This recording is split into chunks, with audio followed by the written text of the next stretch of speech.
L'homme ne vivra pas de pain seulement, mais de toute parole qui sort de la bouche de Dieu. Voici votre moment de méditation quotidienne.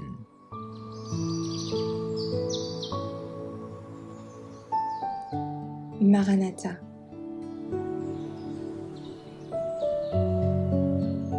Le 20 mai. Le diable aussi peut nous guérir. Soyez sobres, veillez. Votre adversaire, le diable, rôde comme un lion rugissant, cherchant qui il dévorera. 1 Pierre 5, verset 8. De nos jours, les sophismes de Satan se multiplient, et ceux qui s'écartent du sentier de la vérité seront incapables de retrouver leur chemin. Ne disposant d'aucun point d'ancrage, ils seront ballottés d'une erreur à l'autre, emportés par le vent de doctrines étranges. Satan est descendu, revêtu d'une grande puissance. Nombreux sont ceux qui seront induits en erreur par ces miracles. J'ai reçu l'ordre de dire que la plus grande vigilance s'imposera dans l'avenir.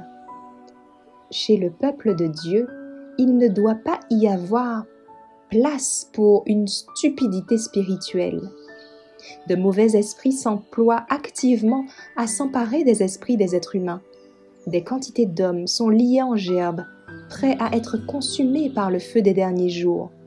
Ceux qui rejettent le Christ et sa justice accepteront les sophismes qui inondent le monde.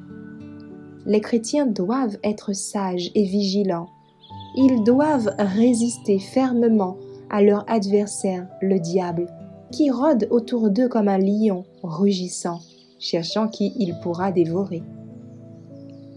Des miracles seront opérés par des hommes influencés par de mauvais esprits. Nous ne sommes pas obligés d'être séduits. Bientôt auront lieu des événements merveilleux auxquels Satan aura participé d'une manière directe. La parole de Dieu déclare que Satan fera des miracles. Il rendra des gens malades, puis retirera son pouvoir satanique, si bien qu'on les croira guéris.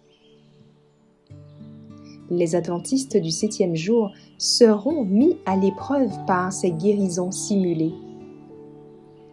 Si ceux par lesquels sont effectuées ces guérisons sont enclins à trouver une excuse pour leur négligence de la loi de Dieu et persistent à désobéir, quelle que soit leur puissance, ce n'est pas de la grande puissance divine qu'ils sont revêtus.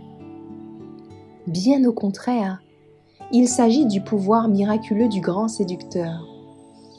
Transgresseur de la loi morale, il utilise tous les artifices possibles pour aveugler les hommes et les empêcher de reconnaître son vrai caractère. Nous sommes prévenus, dans les derniers jours, il opérera des signes et des prodiges.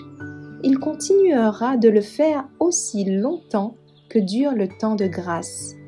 Et cela, afin de prouver par là qu'il est un ange de lumière, non de ténèbres.